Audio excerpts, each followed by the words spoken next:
Let's say good morning officially to our guest on the program, Delegate Wayne Clark. Wayne, good morning to you, and there's a lot less of you to love right now.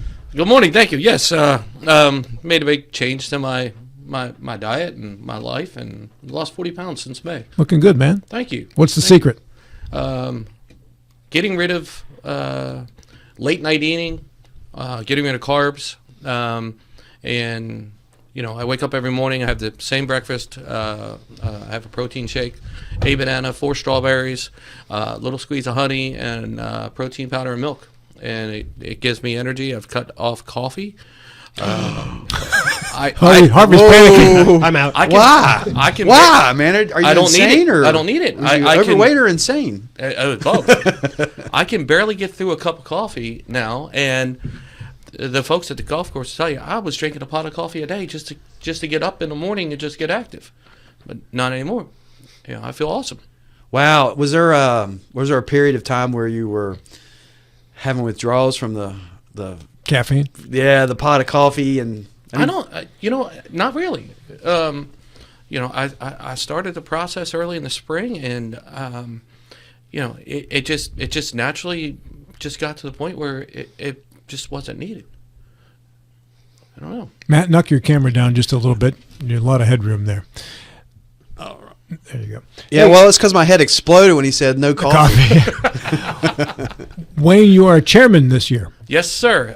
Chairman of Agricultural Commerce and Tourism Committee. And you've been working on projects in behalf of that committee for a while. I know this is something that's needed in West Virginia and specifically around the Eastern Panhandle. We have a dearth of wineries that attract tourists that get business in other states surrounding us. Yes, that's been one of my projects that I've worked on. Obviously, we passed the farm winery bill last year. We're working on a few pieces of legislation this year that kind of piggyback off of those. And I've been, we had a meeting on, let's see, when did I get back? Tuesday with the Jefferson County Commission on their legislative priorities, talking about some farmland preservation changes that we need to do both on the county level and on the state level. And I've had a great relationship with Kent Leonard and his staff attorney, lead attorney, Laura Walker, for the last few years. So I'm really excited about what's going to happen. Yeah, and as you go back to Charleston, you go back as the delegate with the most time in office out of the Eastern Panhandle delegation, correct? Me and Chuck Horst, yeah, tied. You guys went in together, right? Yep. Yeah. And your legislative priorities for this year coming up, new governor, right? New leadership in the House, including yourself. You got more pull. Yep. So what are you expecting to take place this year with a new governor in place and maybe new priorities? Well, I have several bills that fit in perfectly with my committee. A lot of little ABCA cleanups and expanding on the farm winery in the state overall. I have a dietitians pack. We will be the 21st or 22nd state that will take on this dietitians pack. It's an interstate compact, and what it will allow is for a national dietitians board to then become in play. So if you're a licensed dietitian in another state and you move into this state, then your license is automatically taken as in effect for the state. Last year I passed the school psychology interstate compact, and we were the first state to do it, so now we're waiting on 7 to join us this year to make that in effect. Let's see. I was going through my list of bills yesterday. I have something that's really big for us, tourism in Jefferson County and Berkeley County is important, and we have a lot of seasonal businesses. There is a bill in the works for exempting overtime for seasonal businesses, which helps, many people, including myself, at the golf course. So I've been working with the West Virginia Hospitality Association on that piece of legislation, and working with Evan Worrell, who is probably the biggest union guy in the House of Delegates. So I keep going on and on. There's so much, and one of one of the good things is the haircut bill.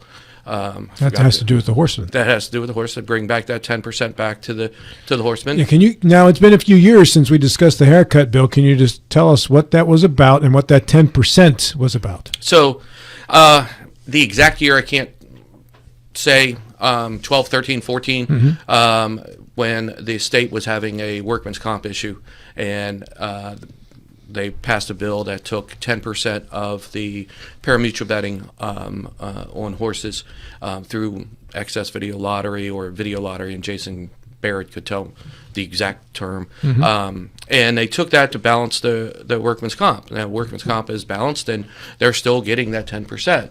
So the horsemen want that money coming back to them, and what that's ultimately going to do is increase our purses and increase our participation per event, bringing in more folks, more breeders from out of state, more money, and higher purses for our breeders and jockeys. Was this something that was just after this is? I'm sorry, Matt, but after it was balanced, was it just something that people forgot about, or was there no sunset clause on this? Or no, there was no sunset clause on it. Delegate Espinosa has gotten it through the House. Former Delegate Espinosa got it through the House 3 years in a row, and it just stalled in Senate. Hopefully this year with an Eastern Panhandle chairman and Senate Finance, maybe we get it across the finish line this year. Joe Funkhauser help you out on this one, I'm going to guess? Joe is the number 2 sponsor on the bill. It pretty much just, like I said, took former Delegate Espinosa's bill from last year, got his permission to take on it and run. Go ahead, Matt. Did that cut greyhound racing purses as well? Yep. So that affects the horse racing over in the northern Panhandle as well, the eastern Panhandle, and the casino in Charleston. And yeah, and that's it, right? Correct. Okay. So that with that coverage area, you would hope that there would be some good support. And you have now Pat McGeehan, who is the House Majority Leader. I'm sure he's probably in favor of restoring this to. I can't remember where he voted last year on it when he was vice chair of GovOrg, but he's fully aware of it. Like I said, we've passed it 3 years in a row, and we just stalled in the Senate. So, hopefully now with the Senate leadership the way it is, that we can get it done. Mr. Gilstrap. You talk about exempting overtime for seasonal workers. Isn't there a federal law that mandates overtime for workers? We have it in there's some organizations that have exempt for seasonal workers. This was brought to me, like I said, from West Virginia Hospitality Association. So, it's something. The draft has been brought to me. We're getting ready, but I'm going to need to do a lot of additional research on it so I can answer better questions on it. I can't answer whether or not our state law would offset, federal on that because of the seasonal worker rule. Also, yesterday, we had do this again. We had Eddie Gokenauer and Steve Catlett on here pushing hard for permission to have a referendum to allow a 1% sales tax, which would require action by the legislature. Would you support that legislation that would allow the referendum? Oh, little background. Okay, so in 2011, I was on City Council of Charlestown, and we were one of the first pilots with home rule. And we established home rule, and one of the things that we were going to do with home rule, we had to, under the pilot, we had to reduce our B&O tax in order to introduce the 1% sales tax, and which we did. However, there was nothing in the rule that they had to eliminate B&O tax. So we reduced it, but now B&O tax in the city of Charlestown is all the way back up to $1 plus the 1% sales tax. So they were able to essentially double dip. I know a lot of people say that the 1% sales tax, it brings in revenue and it more affects people coming in from out of state, all the other stuff. I tend to differ on that. when you look at the reasonings of why they need to institute a 1% sales tax, I'm tough on this one. I don't like raising taxes at all. Well, the proposal is to allow a referendum that would allow the people to decide whether or not they want to tax themselves. If the people want to tax themselves, then let them be. But the legislature has to give them permission to have the referendum. That's going to be a tough one because you have a lot of people, that are anti-tax. And it's going to be a good argument on the floor to see how it goes in regards to, well, if the people want to do it themselves, let them do it. But what about let's say it passes, 75-25. What about the 25% said, no, I don't want to pay more taxes? Well, then presumably they're reflecting the will of their counties, their areas, that would then not vote to have income tax for their counties. Right. Sales tax for their counties. Yeah. Yeah, I don't like your 25% rule on that one, Wayne, because I could pull the same thing and say, what about the 40% who didn't vote for that candidate for office? Now we're stuck with this guy or gal for 2 or 4 or 6 years, depending on what they ran for, and I didn't vote for them. That's just the way it works. If we're going to have votes, the people who vote the most are the ones who get to enact the rule. Now, I will say this, and I don't expect home rule for the counties to pass, because I don't think Republicans will go for that. I think that's hypocritical on Republicans, because when Republicans were in the minority, almost all of them that came on this program ran on giving local governments more control. And as you got the majority, there couldn't be a better way to test whether you meant what you really said than allowing local governments to hold a referendum as to what the people want. If the people don't want it, they'll vote no. If they want it, and the county governments do what the cities do and don't reduce the other taxes enough, then they should vote those people out and put people in who will reduce the taxes. But either way, if you meant what you said 8 or 10 years ago when you were in the minority, that the local government should have control, then while you now are the majority, you should back up what you said. That's a great point. That's a great argument. I come up with something that's good once in a while. I guess maybe. So one of the problems that I could see is that might give some ease to the legislatures in allowing that. Is it would sunset every so many years. So therefore, it would have to go back to the voters, on a regular basis instead of one and done. The counties wouldn't like that, and I'll tell you why. A nightmare. The reason being, absolutely, for budgeting, it would be a nightmare. When you're trying to hire police officers and firefighters, and you have to pay salaries out of that, you have to be able to depend on that coming in. And if you every 4 years have to go before the people to have that back in, you how can you commit to hiring these people? I could tell you a way around it, Wayne, or Delegate Clark, excuse me. It's okay. Just if delegates are uncomfortable about that, and that's fine. I'm not arguing one way, for or against it. But what you could do is you could alleviate the jail bill from the county from having to pay, because the county growth taxes are by it. Well, they are, but it's more fundamental than that. The counties are paying to house inmates that are there on state charges, and they have very little control over that. And a lot of times the counties are also paying for the municipalities' inmates. And there is now some ability to have a little relief from that, up to 5 days. But and again, so a county can do all they can and do their best they very can to control those costs. But if you have some larger municipalities in your county and they're not doing it, you're just it's very frustrating for counties. What do you think about that, Wayne? Well, I can tell you, I'm not very educated on the jail bill. It's not my expertise. It's not what I don't sit on. But I like where you're going. And I understand enough about the jail bill and or issues that we have with our jails from hearing arguments from before. So I understand that anytime that we can make changes to save our counties more money and give them opportunities to do things that they really need to do. One of the things to understand is that that Jefferson County, Berkeley County are two of the counties that are growing, Yeah. and we consistently are going to have needs that are different than everybody else. Adam Vance, Delegate Adam Vance, he made a post yesterday. He was able to secure $3.9 million for some water issues that he's having in his county, which is great. Is that federal or state money you got? That's a good question. I briefly read through it, but I know it's been a project for him because they've had issues with What county?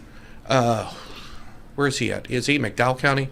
Oh yeah, they've had problems forever. Yeah. You could probably tell me better on Adams County. Yeah, it's a southern part of the state, but he's like, they got businesses that are discharging sewage directly into their tributaries. Yeah, that's true. I mean, it's Wyoming County. Yeah. So And those are problems that occurred long time ago. That was they're still occurring in his county. Sure. the running the pipes into Correct. the creeks Right. was a long time ago, but they're still being used in the. Yeah. Every county has its own issues. Sure. Ours are a little magnified because we are growing, and it's been the good thing is that the Eastern Panhandle is represented well in leadership on both sides of the House and Senate. And now we have a governor from Jefferson County and the Eastern Panhandle. I think he said first time in 104 years. Hopefully as people start statewide looking at our problems are equivalent. They might not be the same. Our problems are equivalent, and our problems are because of the growth that we're seeing. Wayne, what are your plans in regards to the legislature? You've obviously been elected to 2 more years. Is this a position as delegate you want to continue to hold, or do you look at the Senate as an option, or are you thinking that you're kind of coming toward the end of your run in the House of Delegates? So I love being a delegate. I enjoy going down to Charleston. I enjoy finding solutions, finding ways to make the state a better place to live, work, raise a family. If the governor has something in mind for me, okay. If people have things that they want to see me advance to, okay. I love being a delegate. It doesn't. I'm not. Am I leveraging for this or that? Not really. My name was brought up for a couple things. It's an honor to have my name brought up, for some things. And, if it happens, it happens. If it doesn't, it doesn't. Education in West Virginia. I know your wife was involved in education. Still is. That's good. I know there were some issues that took place there with some pressure from some outside groups and whatever. Mm-hmm. We have to improve education in the state, and I know we're getting into a lot of outside the box thinking, and you've got a governor who I think may be a bit more amenable to that too, because he is a big advocate of school choice. Yes. Is there a next logical evolution of school choice in West Virginia that can take place within Governor Morrissey's term? Well, I think so. I mean, expanding, we have a 10 charter school limit, and one statewide virtual limit, expanding on that, opening it up to 20. We haven't hit that 10 yet, but we're close. And so opening that up for additional opportunities, the Hope Scholarship, was it 25 or 26, opens up to all students regardless of their attendance, so they don't have to do the, in school 45 days and then back out and immediately from kindergarten. So that's automatically going to expand to itself. What else can we do, in regards to bringing in different types of charter schools, charter schools that specialize in early childhood education, and charter schools that specialize in, first through fifth grade, specialize in middle school, specialize, in high school and different types, aviation, which is a huge industry that's up and coming, technology, AI, things like that, where, I went to a quote unquote charter school, and the reason why I say quote unquote is I went to Eastern Vocational Technical High School in Baltimore County, and anyone who was in Baltimore County could go to the school. So a huge school, many. I mean, we were nationally ranked in wrestling my freshman year, but we had a couple hundred kids go out for the wrestling team. But huge school. I tell everybody this story. Habitat for Humanity. We had all the trades in the school. We actually built a 2-story house inside the school, and then had it trailered off the school grounds and onto a lot that we owned, the school owned, and donated to Habitat for Humanity. That's how big the school was. But that was the trade senior project was to build a house. Wow. I studied culinary arts. That's where I got my chef certifications when I was younger. We ran a full restaurant in the school. I mean, a full-size commercial kitchen, dining room, everything.